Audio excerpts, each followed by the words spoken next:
സ്ഥാനാർത്ഥി ചിത്രം തെളിഞ്ഞതോടെ ജില്ലയിൽ മുന്നണികളുടെ പ്രചരണം ചൂടുപിടിക്കുകയാണ്. കൂടുതൽ ദേശീയ നേതാക്കളെ പ്രചരണത്തിനെത്തിച്ച് തെരഞ്ഞെടുപ്പ് കളം പിടിക്കാനാണ് മൂന്ന് മുന്നണികളുടെയും ശ്രമം. അതേസമയം അക്രമ രാഷ്ട്രീയവും വികസനവും എല്ലാം ജില്ലയിൽ പ്രധാന ചർച്ചാ വിഷയങ്ങളാണ്. കൂടുതൽ വിവരങ്ങളുമായി മധ്യ കേരളത്തിൽ നിന്ന് എബി തോമസും വടക്കൻ കേരളത്തിൽ നിന്ന് മേഘ്ന മുരളിയും ഞങ്ങളുടെ പ്രതിനിധികൾ ചേരുകയാണ്. ആദ്യം എബിയിലേക്ക് പോയാൽ, എബി തോമസ്, ഈ സ്ഥാനാർത്ഥികളുടെ പട്ടിക ഏതാണ്ട് പൂർണ്ണമായി. കോട്ടയത്താണ് ഏറ്റവും കൂടുതൽ സ്ഥാനാർത്ഥികളുള്ളത്, 14. മൊത്തം 194 സ്ഥാനാർത്ഥികളാണ് കേരളത്തിൽ പാർലമെൻറ്റ് തെരഞ്ഞെടുപ്പുമായി ബന്ധപ്പെട്ട് മാറ്റുരയ്ക്കുക.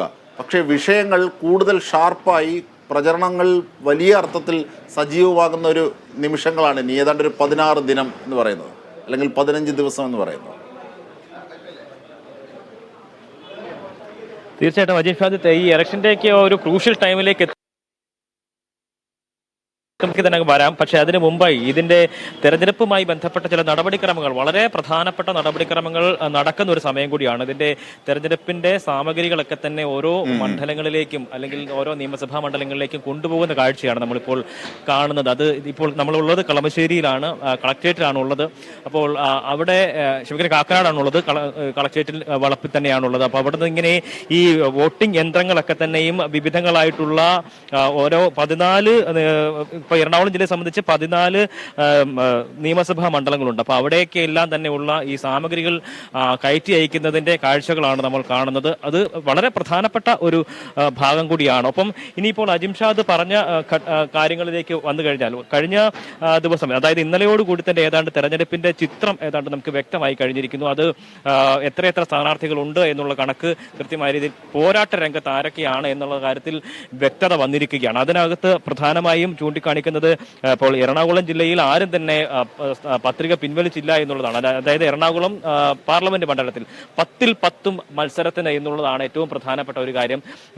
നമ്മൾക്കിപ്പോൾ ചാലക്കുടി കൂടി നമ്മുടെ പരിധിയിൽ വരുന്ന ഒരു ഘടകമാണ്, അപ്പോൾ അല്ലെങ്കിൽ ഒരു മണ്ഡലമാണ്. അപ്പോൾ ചാലക്കുടിയിൽ 12 പേരാണ് ആദ്യം ഉണ്ടായിരുന്നത്, അല്ലെങ്കിൽ ഈ പത്രിക സമർപ്പിച്ചിരുന്നത്. അതിൽ ഒരാൾ അവരുടെ പത്രിക പിൻവലിച്ചതോടുകൂടി 11 പേർ ഇത്തരത്തിൽ മത്സര രംഗത്ത് സജീവമായി കഴിഞ്ഞിരിക്കുന്നു. ഒപ്പം തന്നെ അജിംഷാദ് പറഞ്ഞതുപോലെ തന്നെ കോട്ടയത്താണ് ഏറ്റവും കൂടുതൽ സ്ഥാനാർത്ഥികൾ ഇത്തവണ ജനവിധി തേടുന്നത്. ഒപ്പം ആലപ്പുഴയെ സംബന്ധിക്കുകയാണെങ്കിൽ ആലപ്പുഴ BJPയുടെ ഏതാണ്ട് ഒരു സ്റ്റാർ പദവിയുള്ള ഒരു മണ്ഡലമായി തന്നെ അവർ പ്രഖ്യാപിച്ചു കഴിഞ്ഞിരിക്കുന്നു. അപ്പോൾ പ്രധാനമന്ത്രി ഉൾപ്പെടെയുള്ള ആളുകൾ ഒരുപക്ഷെ അവിടേക്ക് എത്താനുള്ള സാധ്യത കൂടി തള്ളിക്കളയാനാണ്. ഒപ്പം തന്നെ ദേശീയ നേതാക്കളുടെയൊക്കെ ഒരു വരവ് അവിടെ നമ്മൾ ഏറ്റവും കൂടുതലായി പ്രതീക്ഷിക്കുകയും ചെയ്യുന്നുണ്ട്. എന്തായാലും ഒരു സ്റ്റാർ മണ്ഡലം എന്ന നിലയ്ക്ക് തന്നെ ആലപ്പുഴയെ പരിഗണിക്കപ്പെടുന്നു, അല്ലെങ്കിൽ ആലപ്പുഴയ്ക്ക് ആ ഒരു പദവി BJP നൽകുന്നു എന്നുള്ളതാണ്. എന്തായാലും ഈ കഴിഞ്ഞ ദിവസങ്ങളിലൊക്കെ തന്നെ ഇപ്പോൾ പ്രധാനപ്പെട്ട നേതാക്കൾ എല്ലാവരും തന്നെ മണ്ഡലങ്ങളിൽ സജീവമാകുന്ന ഒരു സാഹചര്യമാണ്. അവസാന ലാപ്പിലേക്ക് ഈ തെരഞ്ഞെടുപ്പിന്റെ പോരാട്ടം, അല്ലെങ്കിൽ പര്യടനങ്ങളുടെ തെരഞ്ഞെടുപ്പ് പ്രചാരണങ്ങളുടെയൊക്കെ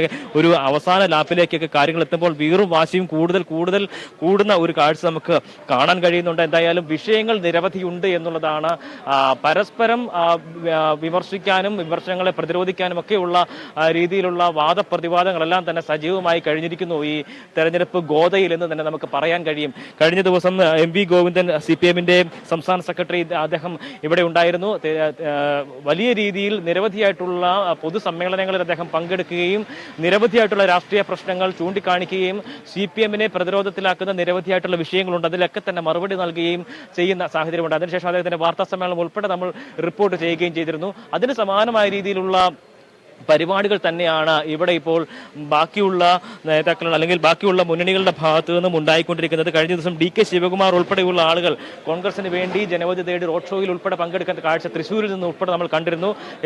എറണാകുളത്ത് അദ്ദേഹം ഉണ്ടായിരുന്നെങ്കിലും അത് രഹസ്യ കൂടിക്കാഴ്ചയൊക്കെയായി അത് മുന്നോട്ട് പോകുന്ന ഒരു സാഹചര്യമാണ്. അങ്ങനെ സൂപ്പർ സ്റ്റാറുകളായിട്ടുള്ള നേതാക്കൾ, താരങ്ങൾ എല്ലാവരും തന്നെ ഈ ഒരു വോട്ടംഗത്തിലേക്ക് എത്തുന്ന കാഴ്ച നമുക്ക് കാണാൻ കഴിയുന്നുണ്ട്. എന്തായാലും ആ നിലയ്ക്കുള്ള പ്രചാരണങ്ങൾ കൊഴുപ്പിക്കുന്ന നടപടികളാണ് മുന്നണികളുടെ ഭാഗത്തുനിന്നുണ്ടാകുന്നത്.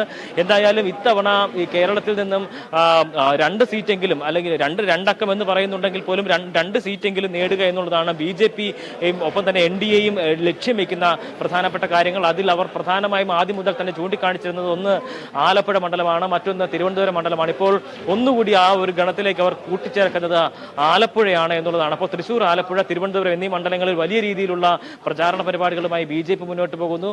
കഴിഞ്ഞ തവണത്തെ 2020 നഷ്ടപ്പെട്ടു പോയ 2020 ആ ഒരു നമ്പർ അത് ആലപ്പുഴ കൂടി നേടി ഇത്തവണ 2020 തേക്കുക എന്നുള്ളൊരു ലക്ഷ്യം കോൺഗ്രസും UDF മുന്നോട്ട് വയ്ക്കുമ്പോൾ കഴിഞ്ഞ തവണത്തേക്കാൾ നില മെച്ചപ്പെടുത്തുക, ഒപ്പം തന്നെ നിരവധിയായിട്ടുള്ള വിഷയങ്ങൾ കേന്ദ്ര സർക്കാരിനെതിരായിട്ടുള്ള ഈ ഒരു നടപടികളെല്ലാം തന്നെ അല്ലെങ്കിൽ അതിനുള്ള വിമർശനങ്ങൾക്ക് എല്ലാം തന്നെ ഒരു മറുപടി എന്ന നിലയ്ക്ക് തങ്ങൾക്ക് ജയിച്ചു കയറാൻ കഴിയുമെന്നുള്ളൊരു വലിയ പ്രതീക്ഷ LDF മുന്നോട്ട് വയ്ക്കുന്നു. അങ്ങനെ നേതാക്കൾ നിരവധിയായിട്ട് ഇറങ്ങാനുള്ള ആ ഒരു സമയത്തിലേക്ക് തന്നെ എത്തിയിരിക്കുകയാണ്. 18 അടവും പയറ്റുന്നതിന് വേണ്ടി ഇനി വെറും 18 ദിവസങ്ങൾ മാത്രമാണ് ഉള്ളത് എന്നുള്ളതാണ് ഏറ്റവും പ്രധാനപ്പെട്ട കാര്യമായി ചൂണ്ടിക്കാണിക്കപ്പെടുന്നത്. അതുകൊണ്ട് തന്നെ ഈ 18 ദിവസങ്ങൾ 18 അടവുകളുടെയും ദിവസങ്ങൾ തന്നെയായിരിക്കും അജിംഷാദ്. തീർച്ചയായും ഇപ്പോൾ ഈ പണ്ടൊക്കെ നമ്മൾ പറയുന്നത് പോലെ പെട്ടി പൊട്ടിക്കുന്നത് എന്ന് പറയുന്ന ഇപ്പോൾ ഈ പെട്ടി പൊട്ടിക്കാനുള്ള പെട്ടിയാണ് ഇലക്ട്രോണിക് മെഷീൻ ആണെങ്കിലും എബിയുടെ പിൻവശത്ത് കൂടി എടുത്തുകൊണ്ട് പോയിക്കൊണ്ടിരിക്കുന്നത്. ഈ 14 മണ്ഡലങ്ങളിലേക്കും നീക്കം ചെയ്യുന്നതിൻ്റെ പ്രക്രിയയാണ് കളക്ടറേറ്റിൽ പുരോഗമിക്കുന്നത് അല്ലേ? തീർച്ചയായും അത് തന്നെ. നമുക്കിപ്പോൾ എറണാകുളം ജില്ലയുമായി ബന്ധപ്പെട്ട് 2 ഇടങ്ങളിലേക്കുള്ള സാമഗ്രികളാണ് കയറ്റി അയക്കേണ്ടത്.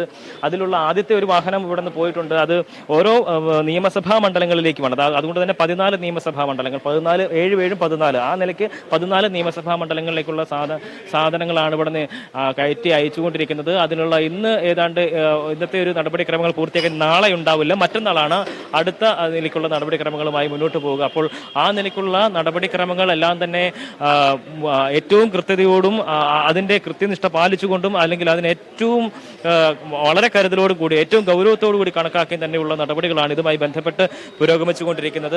നമുക്കറിയാം ഈ തെരഞ്ഞെടുപ്പിന്റെ എല്ലാ തരത്തിലുള്ള ആവേശങ്ങളൊക്കെ തന്നെ നമുക്ക് പൊതുവിൽ കാണാൻ കഴിയുമെങ്കിലും ഈ തെരഞ്ഞെടുപ്പ് ഏറ്റവും സുഗമമായി സുതാര്യമായി നടപ്പിലാക്കുന്നതിന് അശ്രാന്ത പരിശ്രമം നടത്തുന്ന ഒരു വിഭാഗം ഉദ്യോഗസ്ഥർ ഇതിന് പിന്നിലുണ്ട് എന്നുള്ളതാണ് ഏറ്റവും പ്രധാനപ്പെട്ട ഒരു കാര്യം. കാരണം ജനാധിപത്യത്തിന്റെ മഹോത്സവം എന്നൊക്കെ നമ്മൾ പറയുമ്പോൾ ആ ജനാധിപത്യത്തിന്റെ മഹോത്സവത്തെ ഏറ്റവും മനോഹരമാക്കുന്നതിനുള്ള ഇടപെടലുകൾ നടത്തുന്ന നിരവധിയായിട്ടുള്ള ഉദ്യോഗസ്ഥരുടെ അശ്രാന്ത പരിശ്രമം ഇതിനൊപ്പം ഉണ്ട് എന്നുള്ളതാണ് എടുത്തു പറയേണ്ട കാര്യം. കണ്ടുകൊണ്ടിരിക്കുന്നത് തന്നെയാണ്. കാരണം ഈ സ്ഥാനാർത്ഥികളും പ്രചരണങ്ങളുടെയും ഒക്കെ ഫലത്തിനായി എത്തുമ്പോൾ അവിടെ നടത്തുന്ന ക്രമീകരണങ്ങൾ പഴുതടച്ചുള്ള ക്രമീകരണങ്ങളാകണം. അതിനുള്ള ഒരുക്കങ്ങളാണ് അവിടെ പുരോഗമിക്കുന്നതെന്നാണ് എബി നൽകുന്ന വിവരം.